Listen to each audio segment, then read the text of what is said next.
How memorable was that comeback in Lubbock for you a couple of years ago? Still, all this time later. Yeah, I think it was a true kind of defining moment for me in my career here at K-State. That was like my second game I got to play in.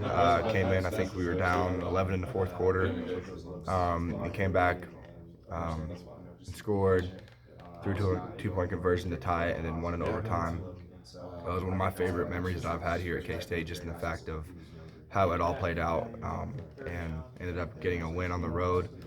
And that was probably one of my favorite memories I do have at K-State, even though it was one of my first ones.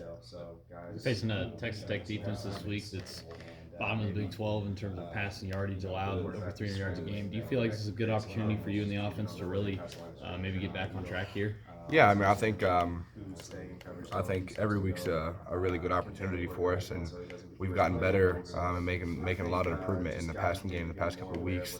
I've hit my career high, 2 weeks in a row, and saying all that, we've left more out on the field.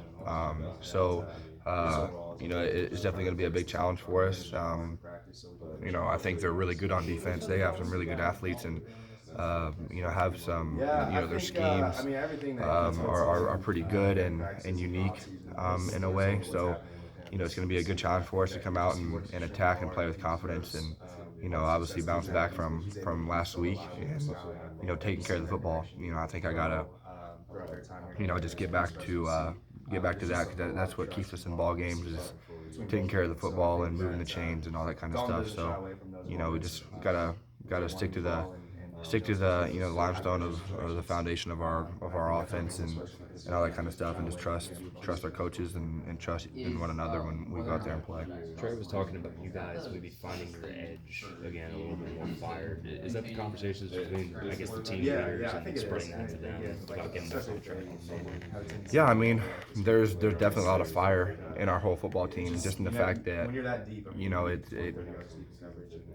we lost 2 games back to back that come down to making one play, and we just haven't been making that play, and we've had some undisciplined things taking place, some lack of urgency and some miscues on some blocks, and me missing a throw or somebody missing a route, or just like little things like that we just haven't been executing at and doing, and that definitely lights a fire in your belly, because you want to do those things. You want to make those plays whenever they're presented. I know that, as much as I wish I could have that last throw back last week, it's also it's a great learning opportunity for me, because and it's not a thing that I'm gonna lose any confidence over, because I know I can make that throw 10 out of 10 times if I go back and do it. So that's how our whole team feels. We know the team that we're capable of being. I mean, we've seen it all. We've had some really great wins, and we've had some a couple bad losses this year too. So we just gotta get back to what makes us K-State, and play with confidence and have fun, and then more importantly, just finish the season strong for the seniors. They all deserve it. We all deserve it. We put so much time and effort into the season, players and coaches, to not finish strong, and we're going to take pride in that. Skylar, I'm sure you'd be comfortable throwing the ball 100 times if they asked you to, but ideally, what's like the number you think you should be throwing every game? I would say in our offense, probably around like 30. I would say, or high 20s is a good number. But that's I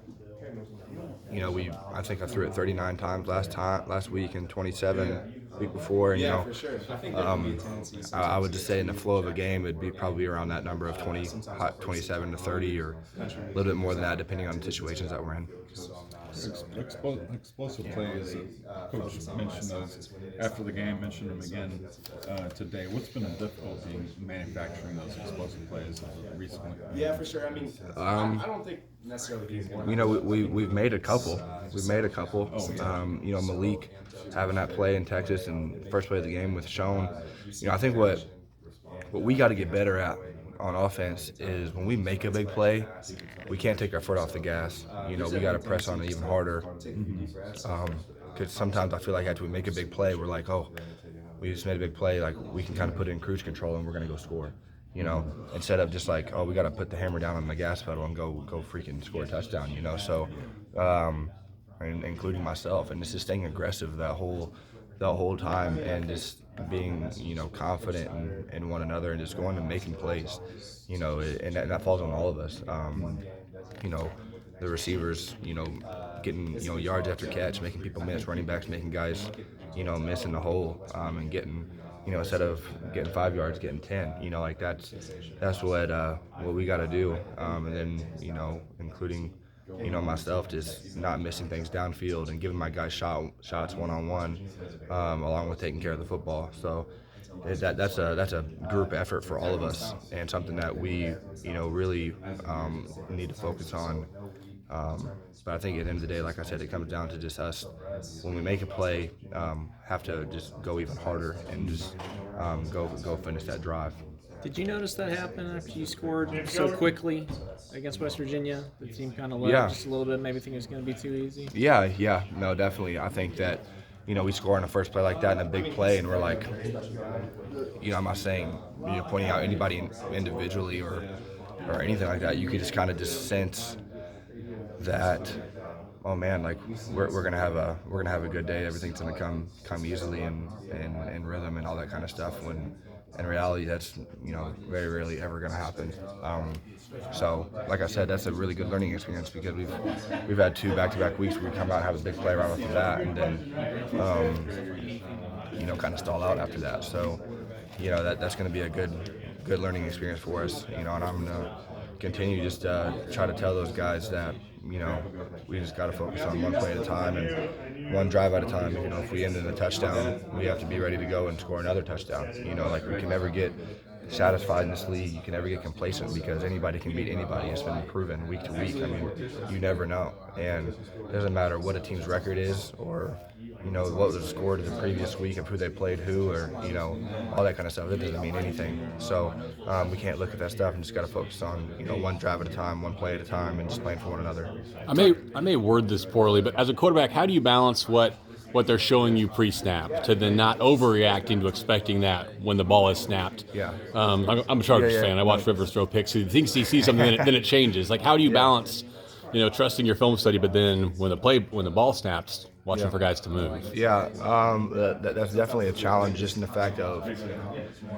you know, teams are going to make adjustments, and they're going to do something different for you compared to what you've seen on film. Like what, you know, West Virginia gave us a lot of one robber on third down, and they didn't really show any of that on film. Right. But with me knowing that, you know, and having experience, like, I have a pretty good idea pre-snap. Okay, are they in man alignments? Where are the safeties? What's our protection? Am I hot if a certain guy comes? Am I not? And then right at the snap, I'm getting my eyes on the safety, because, you know, most of the time the safeties in the interior triangle of the safeties and nickel is going to tell most of the story. Right. And so, you know, the first play of the game, I thought they were going to play 2-man, which is 2 high safeties and man coverage underneath. And that's something that they showed previously on third down. So that's what I was anticipating. I get the snap, get my eyes right on the boundary safety, and I see, you know, him kind of roll down in the middle of the field, and the boundaries and the field safety go to the top. So it went to one robber. So I still know that it's still man coverage, but I got to be aware, because the robber guy is just reading my eyes the whole time, trying to pick off anything and through the, you know, the middle and whatnot, just reading my eyes. So, and that was the story of the day on third down, and that's generally how every team, you know, kind of goes about it. Is they have a certain way how they're going to attack us on third down situations. So it's really is challenging, especially when, you know, when everybody's walked up in line of scrimmage, it looks like they're about to blitz, and you know they're not all coming, but you also don't know who is coming. So just being aware and not feeling, you know, pressure from ghosts sometimes, because that is challenging, because, you know, in your mind you're like, wow, they're about to blitz everybody and go cover zero, but then they don't, and you have a little bit more time than what you think. And then you got guys in the back, you know, in their backfield going all over the place, dropping the zones that are coming from, you know, like Texas. There was, you know, they were walked up on line of scrimmage, and one of the DN from the left side was zone dropping all the way to Right. the right side of the field. And Right. sometimes that stuff is just, it's hard to see, but you just got to feel that in the rhythm of the game and just seeing in front of your throws. I think that's the biggest thing for me, is just seeing in front, and if you can't see it, don't throw it.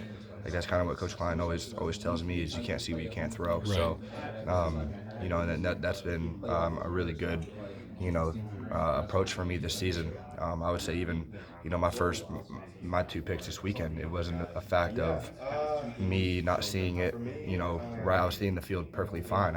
First one I kind of underthrew, and the second one I did underthrow. Yeah. And so, you know, that's a good thing. And as much as it is not good to throw picks, but it is good that, you know, I'm confident that I am seeing the field and seeing what's going on. I just missed a couple throws, and unfortunately I felt like that was one of my better days throwing the ball. Right. And it just so happened to work out that, you know, a couple of my bad throws ended up being picks, and one cost us the game. But you know, that's definitely a challenging part about being a quarterback. But it's also, you know, having, you know, coaches on the sideline and Coach Klein up in the box, seeing everything from that perspective and being able to communicate that with me of what he's seeing, and kind of helping me on that kind of stuff. Like that play Daquan makes against KU when he goes from the A gap, buzzes to the sideline and picks it off. Like, how do you, like, when you're a quarterback, how do you avoid making that play? Do you just look at that and say, well, shoot, I mean, that's something I can't avoid? Or well, for me, you know, like they were just KU was just throwing a quick out to the boundary versus cover 3 bailing corner, which is a great situation. But the first thing that, you know, in my mind, I'm thinking, okay, if he's playing that corner's playing a deep third, there's somebody that's going to have to play in the flat. Yeah. But Daquan was literally in the A gap. Right. And just flew out there, and it's a great football play on Daquan's part, but for me, it's just like what I said, just seeing in front, you know, and hopefully by the time, like, I would see that snap and feel him buzzing to where I would be able to not throw that ball. Like, I felt in a situation like that in a 2-minute situation versus West Virginia, where I thought I had a access out to the boundary, and the guy buzzed underneath it right after the snap, but and it kind of threw me off of my tendency plan of what I was planning on doing. But like I said, it's just more so, like, sometimes, I mean, they got good, everybody has good players on defense and knows what they're doing and how to disguise things, and it's just, you just gotta see in front and kind of just feel those things, and just kind of understand the big picture of what their scheme is and how they're playing it, to where, like I said, like, if they're playing a deep third, there's somebody that's going to have to play the flat over there. So whether it's the end dropping out or somebody buzzing out from, you know, the linebacker or safety dropping in, like, there's a whole bunch of different scenarios that they can do that. So it's just being able, you know, to understand the bigger picture of things.